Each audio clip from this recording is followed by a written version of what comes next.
"Worthless," the groom hissed, abandoning his bride mid-vows and leaving her a statue at the altar. Suddenly, the church doors burst open not with an ordinary entrance, but with an explosive bang.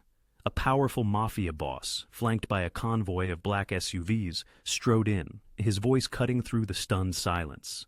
"This wedding won't end, it just changes grooms." What transpired next catapulted her worst nightmare into a realm far more perilous than she could ever have imagined.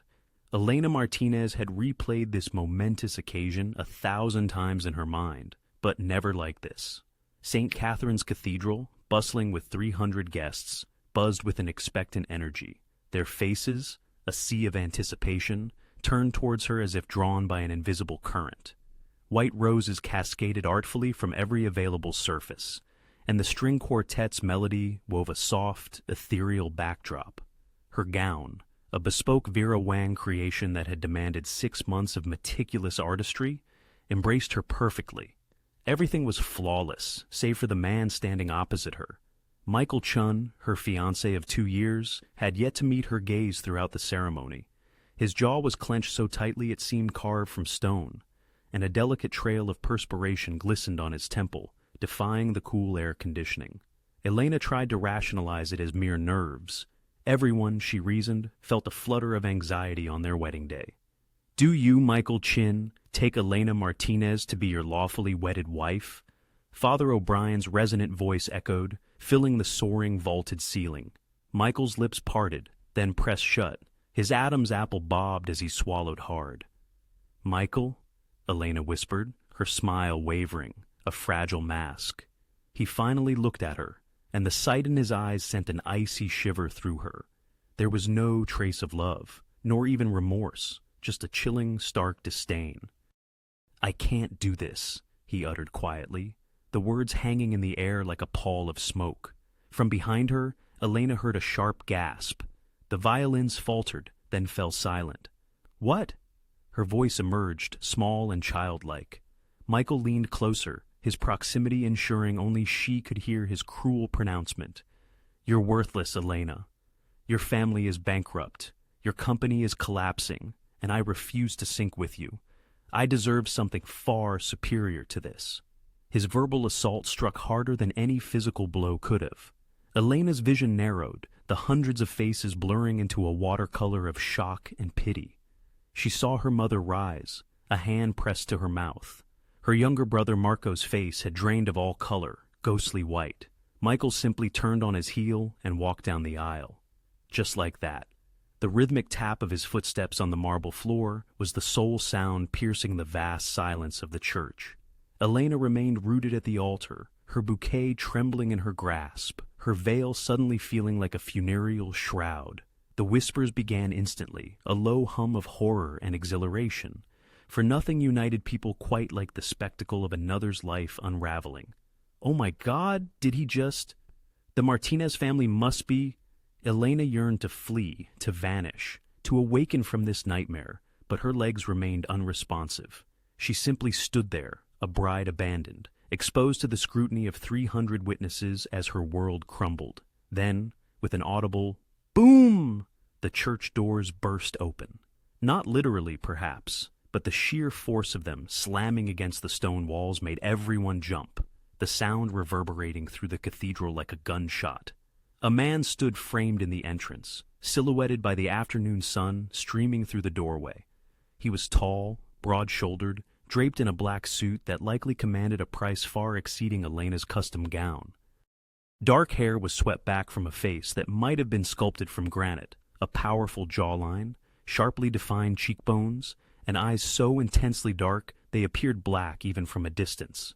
He didn't merely walk, he strode down the aisle with an air of such undeniable authority that people instinctively recoiled. Behind him, through the gaping doors, Elena could discern them. Black SUVs, dozens of them, meticulously aligned along the street like a presidential motorcade, stretching as far as her eyes could reach. The man paused at the altar, his gaze sweeping from Father O'Brien to Elena, then back to the priest. Up close, Elena noticed he was younger than she had initially presumed, perhaps 35. His eyes performed a quick, comprehensive assessment of her. then settled on her face with an intensity that stole her breath. "This wedding won't end," he declared, his voice deep, smooth, carrying the faintest hint of a New York accent. "It just changes grooms." The cathedral erupted. Questions were shouted. Her mother shrieked, and someone, likely her cousin Sophia, began to cry. Father O'Brien stammered something about the sanctity of the church. The man ignored them all. He extended his hand to Elena. "Dante Russo," he stated simply, "and you're going to marry me instead." Elena stared at his outstretched hand as if it were a venomous snake. Her mind struggled to comprehend the surreal reality unfolding. 5 minutes ago, she had been a bride, then she had been nothing. Now, this complete stranger was proposing marriage in front of everyone she had ever known. I don't know you," she stammered. "No," Dante conceded, "but your father knew me, and your family's debt to my organization is now your debt. So you have two choices, Elena." He advanced, and she caught the scent of expensive cologne, mingled with something darker, perhaps danger. "You can walk out of here alone, humiliated, and watch your family lose everything by Monday morning. Or you can take my hand, finish the ceremony, and I will ensure the Martinez name means something again." "This is insane," Elena breathed. "This is business," he corrected, his hand remaining unwavering. "What's it going to be?" Elena looked beyond him to the sea of faces. Her mother wept openly. Marco looked utterly terrified. The guests were already extracting their phones, texting, posting, ensuring this disaster would go viral. Michael, she surmised, was likely halfway to the airport by now. Her entire life had just been obliterated before 300 witnesses. What more did she possibly have left to lose? Elena dropped her bouquet, the white roses scattering across the marble floor. She met Dante Russo's inscrutable dark eyes and, with a trembling hand, placed it in his. His fingers closed around hers, warm, strong, undeniably resolute. "Smart choice," he murmured. Then he turned to Father O'Brien, who appeared on the verge of collapsing. "Start over from the beginning, Father, and make it quick. I have business to attend to." The reception hall felt like a fever dream. Elena sat at the head table, a gold wedding band she had never seen before, suddenly heavy on her finger. The guests mingled awkwardly, uncertain whether to celebrate or mourn. Half of them continually eyed her new husband as if he were a loaded weapon. The other half feigned normalcy, which was somehow more unsettling. Dante sat beside her, radiating an unsettling calm. He had barely touched his food, yet his champagne glass never seemed empty. Men in dark suits, his men, stood at every exit, not overtly threatening, but unmistakably present. "You should eat something," Dante said without looking at her. "You're pale." "I just married a complete stranger," Elena hissed. "Forgive me if I've lost my appetite." "You married a solution to your problems," he countered. He finally turned to face her, and the intensity in his eyes made her instinctively lean back. "Would you prefer I'd let Michael humiliate you and walk away?" "I'd prefer to understand what the hell is happening." Dante set down his glass. "Come with me." He stood and offered his hand again, for the second time that day. Elena glanced around. Her mother was weeping on her aunt's shoulder. Marco was drinking heavily at the bar, his tie already loosened. No one was paying her any attention anymore. They were all too absorbed in gossip. She took Dante's hand and allowed him to lead her out of the main hall into a smaller room, the bride's suite where she had prepared that very morning. It felt like a lifetime ago. The moment the door closed, Dante's entire demeanor shifted. The casual confidence evaporated, replaced by something sharper, more dangerous. "Your father's company, Martinez Logistics, handles shipping contracts across the East Coast," he began, pacing towards the window. 3 years ago, he borrowed $15 million from my organization to expand operations. The terms were clear: a 10% return, paid quarterly. Elena's stomach plummeted. "My father never mentioned—" "Your father died 6 months ago." Dante's voice was matter of fact. "Heart attack. You inherited the company along with your brother. The debt came with it." She had known her father's company was struggling. She had been trying to help Marco keep things afloat. But $15 million? That explained why the books never quite added up, why there were accounts she couldn't access. "We've been paying," Elena asserted weakly. "You've been missing payments," Dante turned to face her. 3 in the last 4 months. That puts you in default. And when people default on debts to me, there are consequences. So this is about money? The initial shock was fading, replaced by a cold, unsettling comprehension. You married me to collect a debt. I married you to secure an asset. He moved closer, and Elena had to force herself not to retreat. Your company's shipping routes are valuable. Your family name still carries weight in certain circles. And your brother. His jaw tightened slightly. Your brother has been making very stupid decisions. What's that supposed to mean? It means Michael didn't abandon you on a whim. Dante pulled out his phone, tapped the screen, and held it up to her. Elena stared at the image. A bank transfer for $250,000 sent to Michael Chun's account 3 days ago. The sender's name made her blood run cold. Victoria Calabris. Who is that? But even as she spoke, she knew. Everyone in the city knew the Calabri family. They were rivals to the Russos, competitors in the same shadowy world of money and power that most people pretended didn't exist. Vittorio is my competition, Dante said flatly. He paid your fiancé to humiliate you at the altar, to shame the Martinez name so badly that your remaining business partners would abandon you. Then he'd swoop in, buy your company for pennies, and suddenly control half the East Coast shipping routes. He pocketed his phone. I couldn't let that happen. Elena's mind reeled. Michael hadn't left her because she wasn't good enough. He had been bribed, paid to destroy her. The betrayal somehow hurt more knowing it was a calculated maneuver. So you... What? You showed up and married me to beat Vittorio to the punch? She laughed, a bitter, hollow sound. From one deal to another, Dante stated matter-of-factly, his tone unwavering. I'm being candid with you, Elena. Michael wasn't, and the Calibris certainly won't be. He gracefully moved to a compact bar cart, pouring 2 whiskeys and offering one to Elena, which she accepted mechanically. The unvarnished truth, Elena, he continued, raising his glass. I don't require a wife for affection. I need a partner who comprehends the stakes. Your family owes me a staggering $15 million. Your company is hemorrhaging funds. Your brother is entangled in affairs far beyond his depth, and there are individuals out there who yearn to witness your utter ruination. So, why would you intercede on our behalf? She inquired, her voice barely a whisper. Because aiding you benefits me, Dante responded, downing his whiskey in a single, decisive gulp. Your shipping routes seamlessly integrate with my distribution networks. Your family's prestige, once I resurrect it, confers legitimacy upon specific operations, and having you as my wife broadcasts a clear message to every rival dynasty. The Russos don't merely triumph. We seize everything. Elena gazed at the wedding band adorning her finger, not a token of love, but a symbolic shackle. Therefore, I'm not your wife, she articulated softly. I am your chattel. Dante's expression remained impassive. You are my investment. What you evolve into beyond that is entirely within your purview. He strode towards the door, pausing with his hand on the handle. One more crucial detail, he added. Maintain a smile when we re-emerge. The cameras are still rolling, and I need everyone to believe this is a profound love story. Can you manage that? Elena met his gaze, discerning the intricate machinery of his mind, constantly calculating, endlessly strategizing. This man had just acquired her entire existence, yet simultaneously he had rescued her from absolute annihilation. She drained her whiskey, experiencing its searing descent, and nodded. I can do that. Excellent, Dante affirmed, opening the door. Welcome to the family enterprise, Mrs. Russo. 3 days into her marriage, Elena discovered that Dante Russo's mansion was not a sanctuary, but a fortress. Imposing 20-foot walls surrounded the Greenwich, Connecticut estate.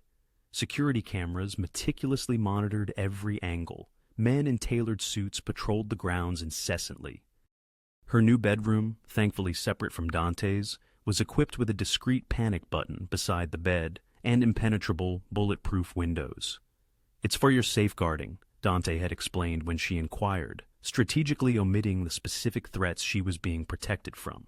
Elena sat at the breakfast table, listlessly prodding at her omelet while scrolling through her phone. The catastrophic wedding had become a viral sensation. Yao's ultra-abandonment was trending relentlessly. Someone had uploaded a video of Michael's abrupt departure, followed by another of Dante's dramatic entrance. The comments were venomous. She got upgraded from basic to Mafia queen. Plot twist of the century. That's not romance, that's a hostile takeover. She set her phone down, her appetite completely vanished. Mrs. Russo. A man materialized in the doorway, appearing to be in his late 50s, with slicked-back gray hair and a suit that exuded old money. His eyes were cold and piercing. "I am Vincent Caruso, Mr. Russo's consigliere." Elena recognized the title, having seen enough films to know a consigliere was an advisor, a right-hand man, aiding in the organization's administration. "Nice to meet you," she replied cautiously. Vincent offered no smile. "I need to pose a few questions regarding your brother." Her stomach tightened immediately. "Marco? What about him? When did you last communicate with him?" "Yesterday. He called to ascertain my well-being." It had been an undeniably awkward conversation. Marco had been inebriated, slurring apologies about the wedding, their father, and everything in general. Elena had assured him it was fine, despite knowing it was far from it. Vincent produced a tablet, sliding it across the table. "These are his financial records from the past 6 months." Elena scanned the screen, and a chilling dread washed over her. Charges from Atlantic City casinos, online poker sites, sports betting applications, hundreds of thousands of dollars, all accumulating as losses. "Marco's gambling," she whispered, her voice strained. "Marco is drowning." Vincent retrieved the tablet. "He owes money to individuals who view apologies as an insufficient form of payment, and desperate men are prone to making perilous choices." "What are you implying?" Vincent's expression remained unchanged, yet a flicker of suspicion briefly ignited in his eyes. "I'm implying your brother is a liability, and by extension so are you."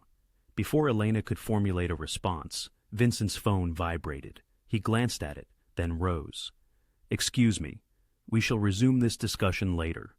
He departed, leaving Elena frozen at the table. Marco had a gambling problem, a severe one, and Vincent believed she was, what? Covering for him? Collaborating with him? She urgently needed to speak with her brother. That afternoon, Elena found herself roaming the mansion's east wing, searching for a secluded spot to contact Marco. The house was colossal, boasting 12 bedrooms, a home theater, and an indoor swimming pool. She'd only seen half of it. As she passed a study, she overheard voices emanating from within. The door was slightly ajar. "Can't trust her." It was Vincent's voice, laced with suspicion. The timing is far too opportune. Dante's voice, though calm, held a razor-sharp edge. "The woman appears with a desperate brother, a floundering company, and connections to legitimate businesses we require." Vincent sounded utterly frustrated. "Then suddenly she's your wife. What if the Calibris planted her? What if this entire altar debacle was orchestrated to gain her access to our organization?" Elena's breath hitched, and her heart pounded against her ribs as she pressed herself against the wall. "Elena didn't choose to marry me," Dante stated firmly. "I chose her." "Precisely," Vincent retorted. "Which signifies you acted emotionally instead of strategically. You witnessed a beautiful woman in distress, and— Watch yourself, Vincent." Danger dripped from Dante's every word. A tense silence followed. Then Vincent continued, more cautiously, "I'm merely suggesting we exercise prudence. The brother's gambling debts are verifiable, but who precisely is collecting? 3 days ago, Marco Martinez deposited $50,000 into his account. Care to surmise its origin?" Silence. Elena's nails dug into her palms. "A shell company," Vincent continued, "one that traces back to Calibri operations. Your new brother-in-law is accepting funds from our adversaries, Dante, which implies either he is betraying us or she is." "Uncover which," Dante commanded flatly. "But do not touch her until we have absolute certainty." "And if she proves to be the leak?" Another pause, this one longer. "Then we handle it," Dante responded, "the same way we handle all leaks." Elena didn't linger to hear more. She moved swiftly down the hallway, forcing herself not to run, her mind reeling. Marco was accepting money from the Calibris, the same family that had paid Michael to humiliate her, the same family that sought to dismantle the Russos. And now Vincent suspected her of being a spy.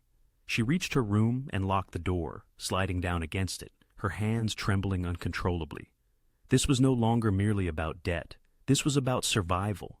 If Dante's people believed she was working against them, if they thought she had been planted to sabotage the organization, Vincent's words reverberated in her head. Then we handle it the same way we handle all leaks. She wasn't naive. She understood the implication. Elena retrieved her phone and dialed Marco. It went straight to voicemail. She tried again with the same result. "Come on, Marco," she whispered. "Pick up, please." On the fourth attempt, he answered. "Elena, what's amiss?" "Everything." She kept her voice hushed. "Marco, tell me the absolute truth. Are you accepting money from the Calibri family?" The ensuing silence on the other end confirmed everything she needed to know. "Oh God, Marco, what have you done?" "They threatened to kill me." Marco's voice cracked. "I owed 200 grand to a bookie. They were going to break my legs, Elena. The Calibris offered to pay it off if I supplied them with some intelligence about Dante's operations." Elena closed her eyes. "What kind of information?" "Nothing significant, just shipping schedules, road alterations, things you'd mentioned." "You used me?" Horror washed over her. "You made me appear to be a traitor." "I didn't mean to, Elena. I'm sorry. She disconnected the call. Her brother had sold her out to preserve his own skin, and now she resided in a house filled with individuals who regarded her as the enemy. Elena stared at the panic button beside her bed. She had believed that being Dante's wife afforded her safety. She was beginning to realize it might have transformed her into a prime target. Elena did not sleep that night. She paced her room, her mind hurtling through countless possibilities. Should she inform Dante about Marco? Would he believe her? Or would he assume she was attempting to cover her tracks? By dawn, she had reached a decision. She could not control her brother's actions, but she could control her own next steps. At 7 o'clock that morning, a knock sounded at her door. One of Dante's men, a younger individual named Tony, stood in the hallway. "Mr. Russo desires your presence in his office. Now." Elena's heart pounded, but she maintained a neutral expression. "Allow me 5 minutes." She dressed meticulously in a navy blue sheath dress and heels. If this was indeed the end, she would face it with dignity. Dante's office was located on the 2nd floor, overlooking the gardens. He sat behind a colossal mahogany desk, engrossed in something on his laptop. He did not look up as she entered. "Sit," he instructed. Elena took a seat in one of the leather chairs facing the desk, folding her hands in her lap to conceal their trembling. "I have a meeting today," Dante stated, still not making eye contact. "Important people, investors, business partners, certain family associates. They are inquisitive about my new wife." Finally, he raised his gaze to meet hers. "You are accompanying me." Of all the scenarios she had envisioned, this was not one of them. "Why?" "Because you are my wife, and I need them to witness that." He closed the laptop. "This marriage must appear authentic, Elena. That means you sit beside me, you smile, and you perform your role. Can you manage that?" She contemplated Vincent's suspicions, Marco's betrayal, and how precariously she balanced on a knife's edge between protection and destruction. "Yes," she affirmed. "I can do that." The meeting transpired at an exclusive Manhattan restaurant, the kind where menus were non-existent and reservations required a 6-month wait. Dante had reserved the entire private dining room. 8 men were seated around the table when they arrived, all older, all immaculately dressed in expensive suits, all scrutinizing Elena like vultures circling their quarry. Dante pulled out a chair for her, directly beside his own at the head of the table. Seated, she felt the weight of every gaze. "Gentlemen," Dante initiated, "this is my wife, Elena." A man with silver hair and a stern countenance leaned forward. "So, the rumors hold water. The abandonment at the altar wasn't humiliation. It was an upgrade." His smile was a mask, his eyes devoid of mirth. "Lucky girl." "Frank," Dante's voice carried a warning undertone. "What?"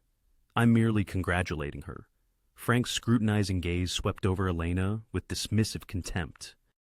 "Though I do wonder what assets she brings to the table besides a pretty face and a bankrupt shipping enterprise." A ripple of chuckles spread through the men. Elena felt a blush creep up her cheeks. "Frank manages waste disposal operations in New Jersey," Dante informed Elena, his tone dispassionately neutral. He exhibits a remarkable talent for identifying refuse. The chuckles abruptly ceased. Frank's face noticeably reddened.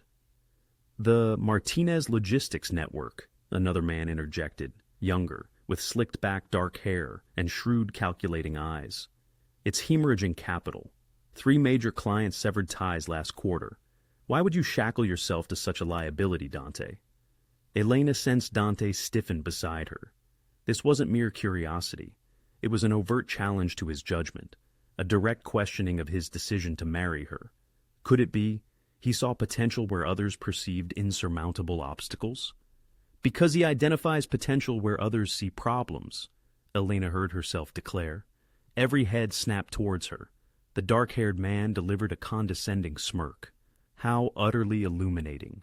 What conceivable potential does a failing enterprise burdened with $15 million in debt offer? Elena's thoughts raced. She had dedicated months to salvaging her father's company, meticulously scrutinizing every contract, every route, every client. She possessed an intimate understanding of that business. You're correct, she stated calmly. We did lose 3 significant clients, Target, Whole Foods, and Nordstrom. Would you care to know why? The man's smirk faltered slightly. Because we could no longer guarantee delivery schedules. Our New York warehouse was destroyed by fire last year, a rather suspicious blaze. The investigation led nowhere. We instantly lost 30% of our storage capacity. She leaned forward slightly.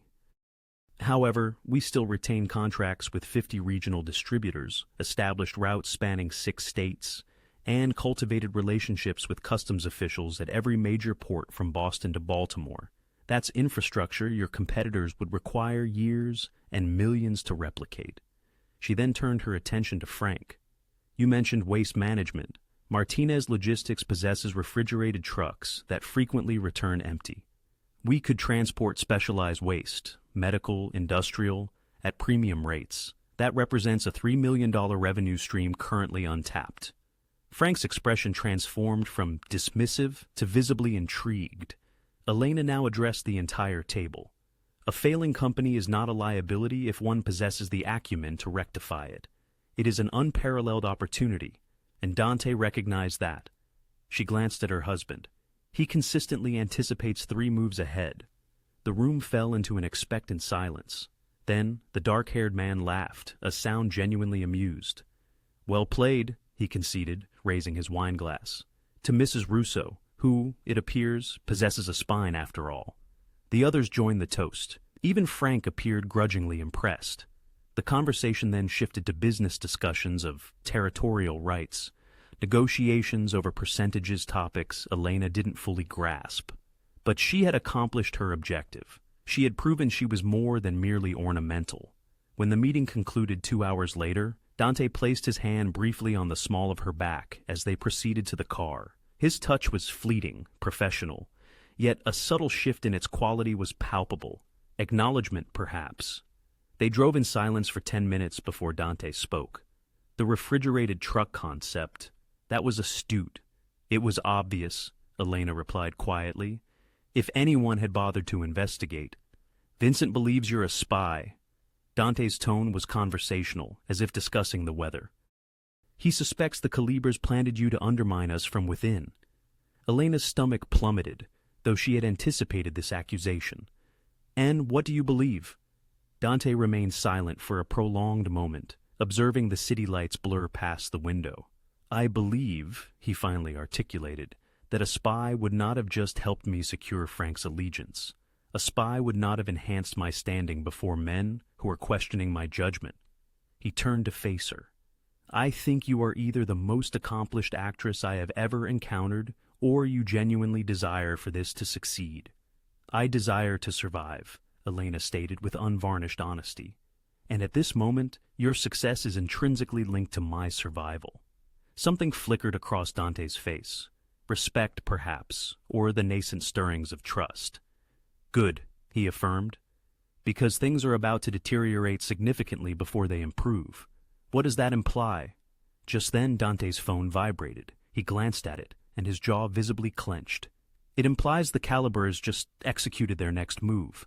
The docks were still engulfed in flames upon their arrival, Orange infernos licked at the night sky, consuming 3 immense warehouses. Fire trucks lined the pier, their hoses delivering a pathetically inadequate assault. The noxious aroma of burning chemicals and charred timber choked the air. Elena could feel the oppressive heat from 50 yards away. Dante stood rigidly at the edge of the police barricade, his face carved from stone. Vincent stood beside him, phone pressed to his ear, barking orders. Other men in suits surrounded them, soldiers, as Elena had come to categorize them, the muscle of the organization. How much? Dante's voice was dead calm, steady as a rock bottom. 8 million in product, Vincent announced, concluding his call. Perhaps 10. The insurance will not cover even half of it. The shipments were off the books. Elena understood. Illegal. The kind of cargo impossible to declare to authorities. Who? Dante's singular question, veiled beneath it a promise of violence, made Elena's skin prickle. We are investigating, but... Dante? Vincent's expression was grim. Security footage reveals someone accessed the warehouse at 2 a.m., someone possessing clearance codes. Inside job, one of the soldiers muttered. Must be. Dante's jaw tightened. Show me. They moved to a black SUV where a laptop had been set up. Vincent pulled up grainy security footage. Elena watched over Dante's shoulder as a figure in dark clothing approached the warehouse entrance, entered a code, and vanished inside. 20 minutes later, the figure emerged and walked away. 30 seconds thereafter, flames erupted in the windows. Can you discern their face? Dante inquired. No, but we traced the access code. Vincent pulled up another screen, a log of security credentials. He pointed to a specific entry. That code belongs to Marco Martinez. Elena's world tilted precariously. No, she whispered. That's impossible. Every head in the SUV turned towards her. The soldiers' expressions shifted from neutral to overtly hostile in an instant. Your brother possessed access codes. Vincent's voice was sharp, edged with accusation. When did this occur? Elena's mind raced, desperate to construct a coherent narrative. I granted him temporary access 3 weeks ago, before the wedding. He was assisting me with inventorying some of our family's stored goods in one of the shared warehouses. You actually provided your gambling addict brother access to our facilities? Vincent's face flushed with anger. After everything I disclosed to you about his debts? That was prior to my awareness. Elena turned to Dante, her plea desperate. I was unaware of the gambling. I was unaware of any of this. Dante remained silent. His silence was infinitely more chilling than shouting. She's been relaying information to him, one of the soldiers interjected. The shipping schedules, the route alterations, she's the leak. I am not. 8 million up in smoke because you introduced a traitor into this family, Vincent interrupted, his voice laced with venom. And you expect us to believe your innocence? Check the timestamps. Elena's voice rose, desperation creeping in. Marco's code was used at 2 a.m. Where was he? Can you track him? Vincent worked the laptop for a moment, then swore under his breath. His phone was off. No GPS data. Convenient, scoffed the soldier. Or someone stole his code, Elena shot back, her voice firm. The Calibers have been targeting my family. They paid Michael to humiliate me. They are providing Marco with money. Perhaps they also acquired his access information. Listen to her, another soldier scoffed, his tone dripping with disdain. Making excuses while our business burns. I say we cut our losses, a third added, staring at Elena with open hostility, her and the brother, before they destroy everything. The words hung in the smoky air like a death sentence. Elena's heart hammered against her ribs. She looked at Dante, searching his face for any shred of belief, of trust. His expression remained utterly unreadable. Boss, Vincent said quietly, we need to reach a decision. If she's compromised, if her family is collaborating with the Calibres, we cannot afford the risk, not with this magnitude of stake. Dante finally moved. He stepped closer to Elena, examining her face in the flickering firelight, searching for cracks, for deception. Did you know? He asked softly. Did you know your brother was going to do this? No. Elena met his eyes, refusing to avert her gaze, even though every instinct screamed for her to flee. I swear to you, I didn't know.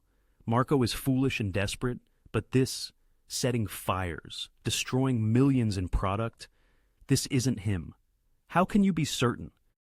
Because he would never risk pulling me down with him. Her voice broke slightly. Marco may be weak, but he is still my brother. He wouldn't place me in the crosshairs like this. Someone is framing him, framing both of us. Dante stared at her for a long moment.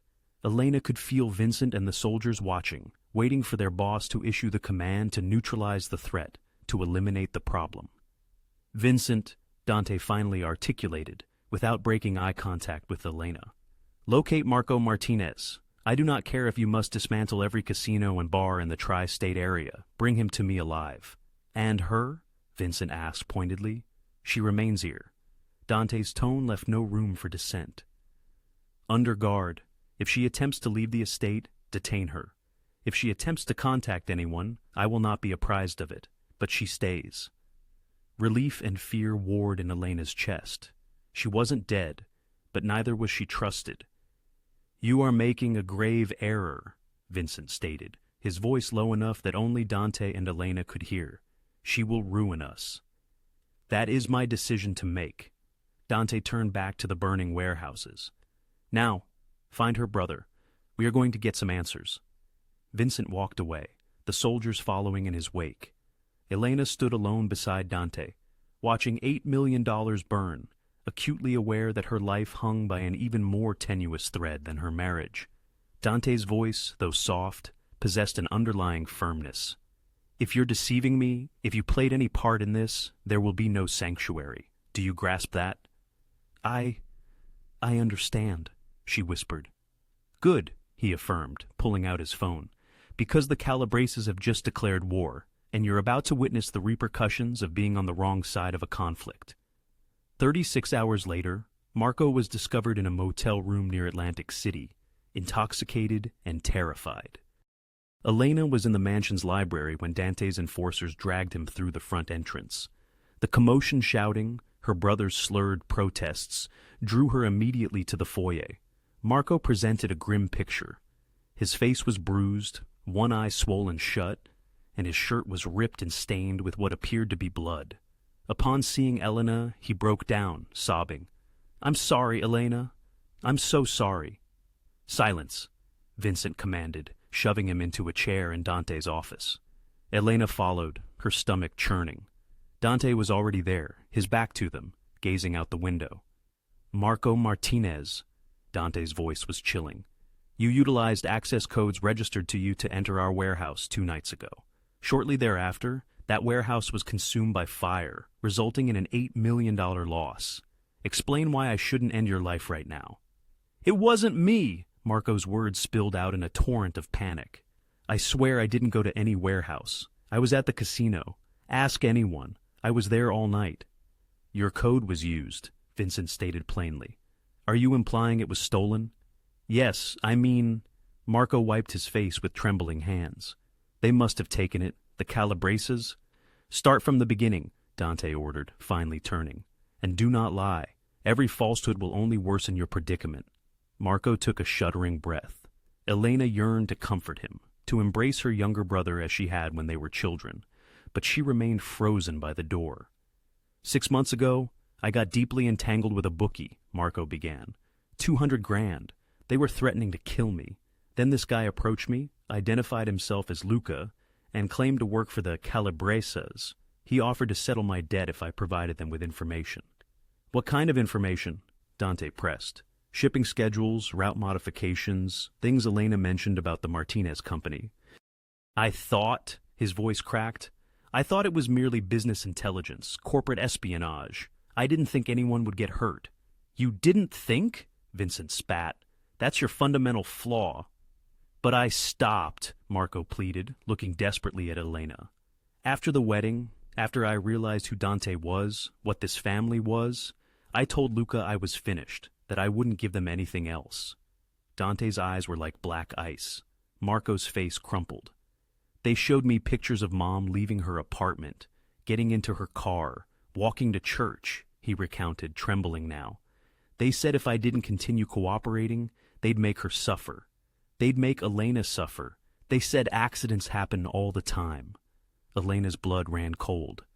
They gave me a phone, Marco continued, told me to keep it on me constantly.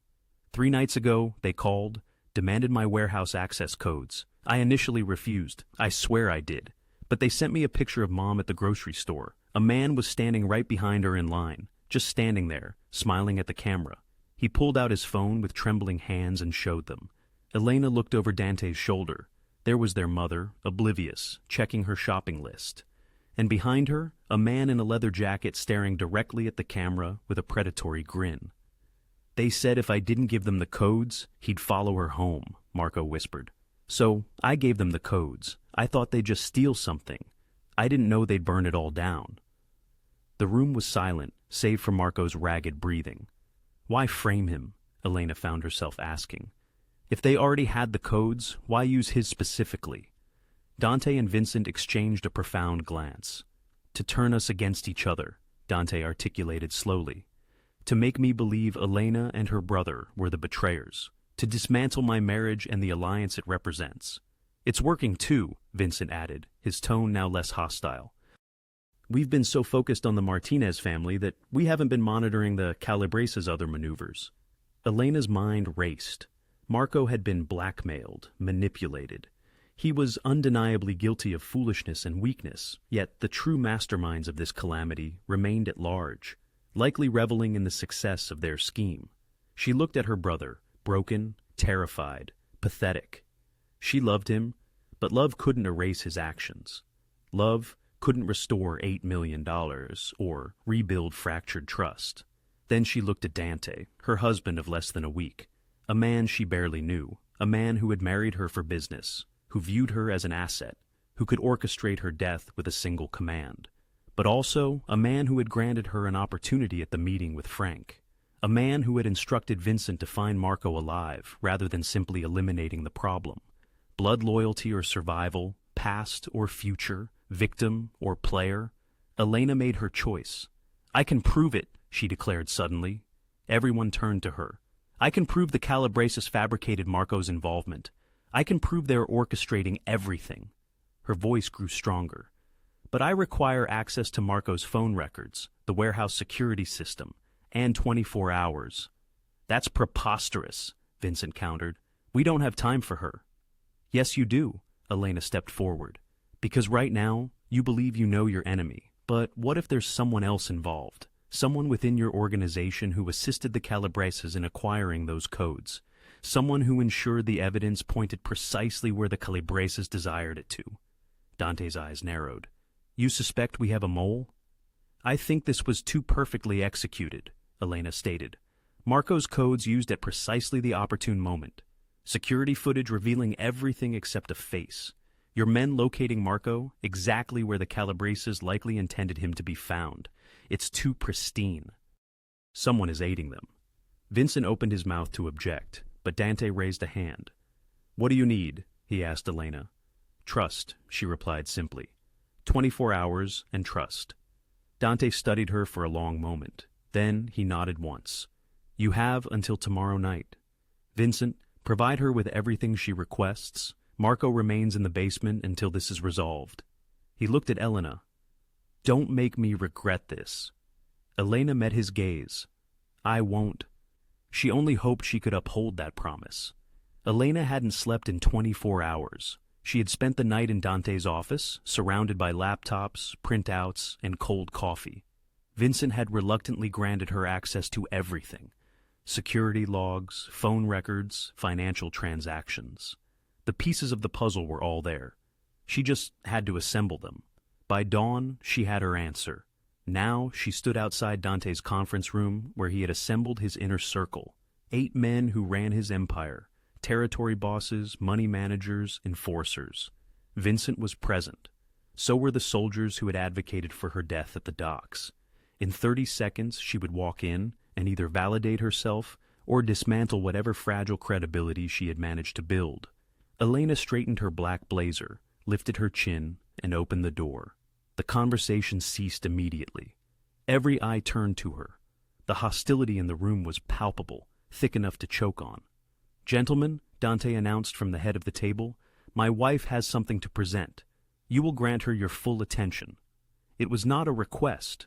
Elena moved to the front of the room, where a screen had been prepared. Her hands trembled slightly as she connected her laptop, but her voice remained steady. 3 nights ago, someone used Marco Martinez's access codes to enter our warehouse and ignite a fire that obliterated $8 million in product. She pulled up the security footage on the screen. You all saw this video. A figure enters at 2:07 a.m., exits at 2:31 a.m. At 2:33 a.m., the fire begins. We know all this. One of the territory bosses grumbled. Your brother's a rat. What's new? What's new, Elena said calmly, is that this isn't Marco. She clicked to the next slide, a frame-by-frame analysis of the footage. The person in this video is 5 feet 11 inches tall, weighs approximately 190 pounds based on their gait and build. Marco is 6 feet 1 inch tall and weighs 165 pounds. The proportions are incorrect. Could be the angle, Vincent offered, but he was leaning forward now, clearly intrigued. It could be, Elena conceded, except... She pulled up phone records. Marco's phone pinged off a cell tower in Atlantic City at 2:15 a.m. 8 witnesses place him at the Borgata Casino between midnight and 4 a.m.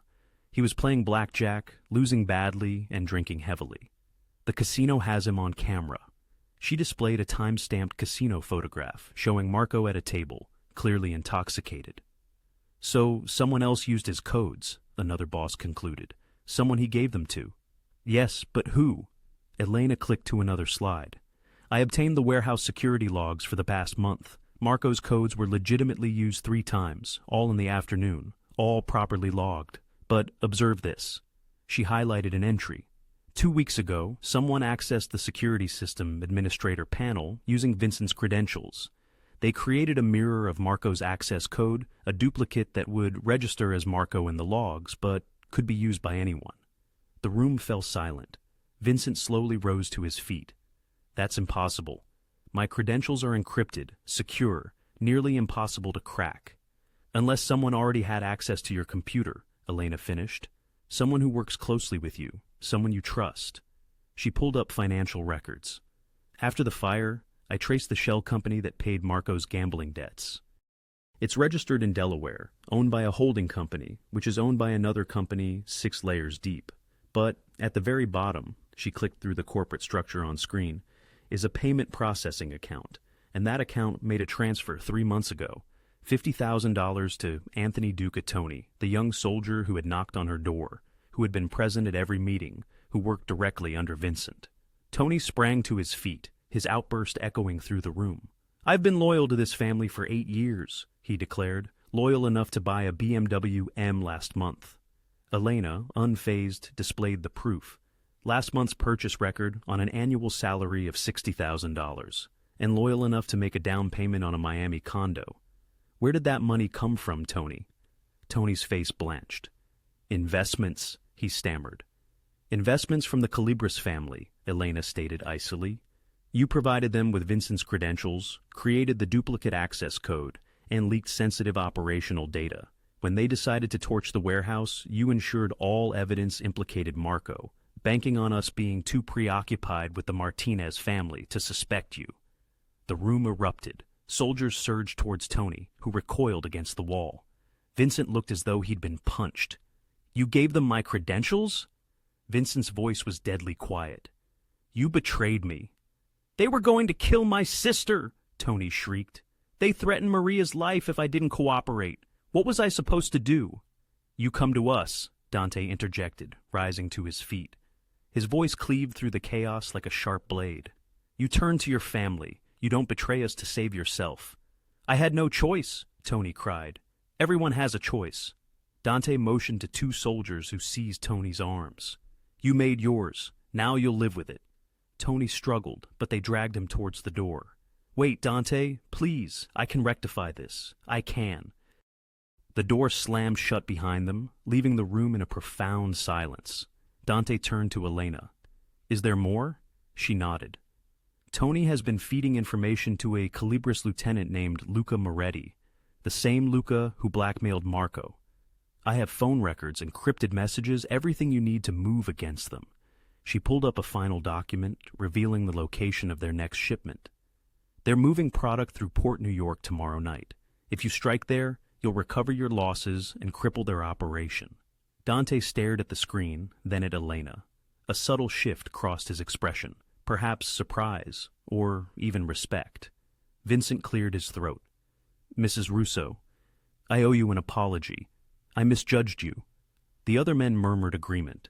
The palpable hostility had dissolved, replaced by something else, perhaps weariness or a newfound recognition. Elena met Dante's gaze. "Do I still have until tonight? Or may I keep my head?" A faint smile touched Dante's lips. "You can keep your head. And Vincent, release Marco from the basement. He's an idiot, but he's not a traitor." As the men filed out, discussing the Port New York operation, Dante approached Elena. "You could have simply given me the evidence," he said quietly. "You didn't need to present it to everyone." "Yes, I did," Elena insisted, meeting his eyes. "Because they needed to witness that I am not a liability. They needed to understand that being your wife holds significance." Dante studied her intently. "You just commanded a room full of killers, Elena. That is not insignificant." "I know," she replied, "because I learned from the best." For the first time since their acquaintance, Dante Russo genuinely smiled. "Welcome to the family," he said, for real this time. The Port New York operation was a bloodbath, though not literally. Dante was too shrewd to leave bodies that would attract federal scrutiny. Yet, by the time his crew finished, the Calabres family had lost $12 million in product, 3 warehouses, and their entire East Coast distribution network. Luca Moretti was apprehended by the FBI an hour later, alongside 6 other Calabres lieutenants. Anonymous tips had deluged the Bureau with evidence of drug trafficking, money laundering, and racketeering, all traced back to the Calabres organization. Vittorio Calabres himself vanished. Rumors suggested he had fled to Sicily. Dante didn't bother pursuing him. The message was explicit: cross the Russos and forfeit everything. 3 weeks later, Elena stood in the grand ballroom of the Plaza Hotel in Manhattan, clad in a dress that cost more than her childhood home. The room teemed with over 200 people, family members, business associates, politicians, and even a few celebrities. This wasn't a wedding reception, it was a coronation. Dante had labeled it a celebration of partnership, but Elena understood its true meaning. A public declaration that she belonged in this world, that she had earned her place.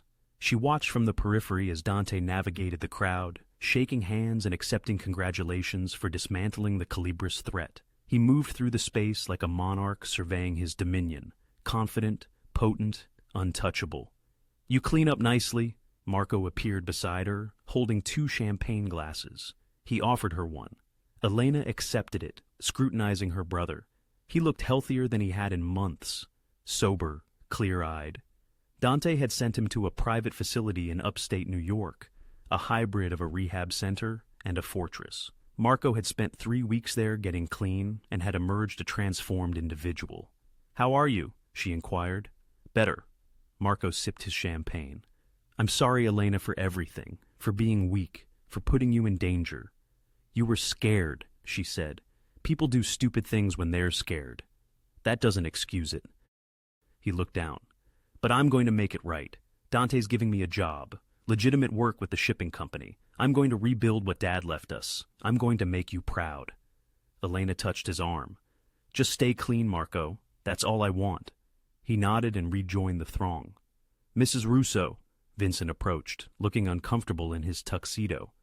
"Mr. Russo requests your presence on the terrace." Elena's heart fluttered. She wove through the crowd to the outdoor terrace overlooking Central Park.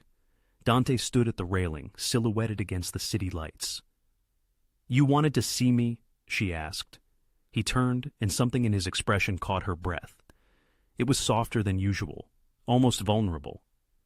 "Do you remember what I told you at the wedding reception about being my investment?" he asked. "Yes," she confirmed. "I was mistaken." He stepped closer. "You're not an investment, Elena. You're not property. You're not a pawn in some game. What am I then?"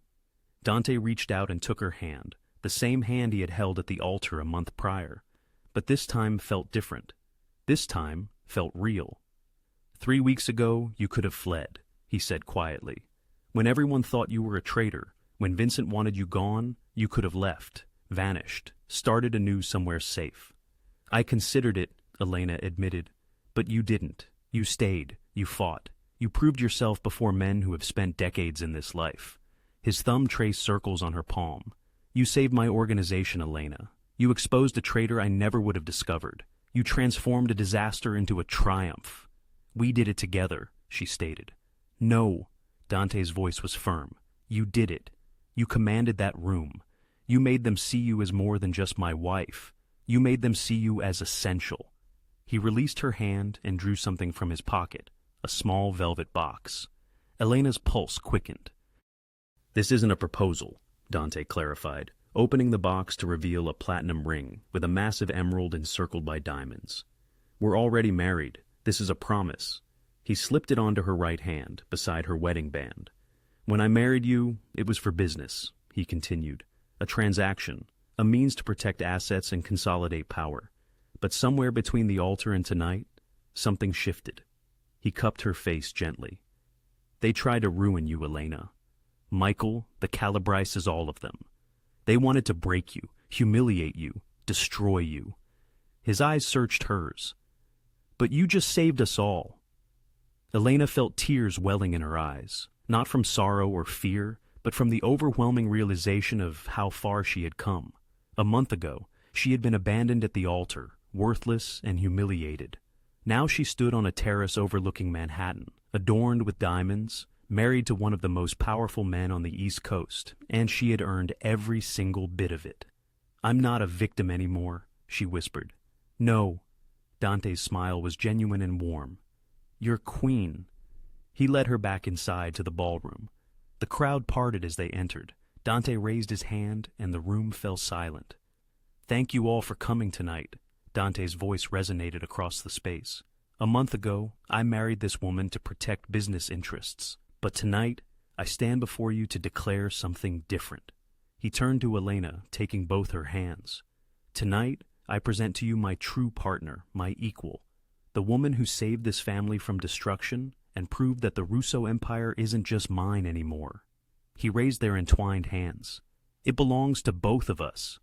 The room erupted in applause. Elena saw Vincent nodding with respect,